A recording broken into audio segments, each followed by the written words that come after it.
নমস্কার, সুস্বাগতম। আপনারা দেখছেন জুডোস ধামাকার নতুন পর্ব। সাথে আছি আমি জুডো। বিপ্লবী অনন্ত সিংহের জীবন অবলম্বনে তৈরি হতে চলেছে একটি ছবি। কেউ বলে বিপ্লবী, কেউ বলে ডাকাত। আসলে এইটি অনন্ত সিংহর আত্মজীবনীর নামও বটে।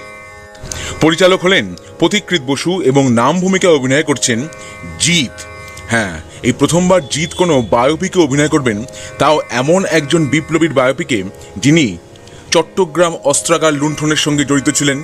পরবর্তীকালে কমিউনিস্ট পার্টির সঙ্গে তিনি যুক্ত হন এবং আরও অনেক পরে তিনি একটি অতি বাম সংগঠন তৈরি করেন। সেই সংগঠনের সদস্যরা ব্যাংক ডাকাতির সঙ্গেও যুক্ত হয়। বড় লোকদের ধন লুট করে তারা বিলিয়ে দিতেন গরিবদের মধ্যে। সেই বিপ্লবী, কিংবদন্তি বিপ্লবী অনন্ত সিংহর জীবন অবলম্বনে ছবি তৈরি হচ্ছে, যেখানে অভিনয় করছেন জিৎ। বিষয়টা যে চমকপ্রদ এতে কোনো সন্দেহ নেই। এই ছবি ফ্লোরে যাবে শীঘ্রই এবং এই ছবি যখন পরবর্তীকালে মুক্তি পাবে তাতে অবশ্যই দেখব এবং দেখে তার রিভিউও করব। এই ছবির প্রডিউসার হলেন নন্দী মুভিজ। তাহলে আজকের ব্লগটা কেমন লাগলো?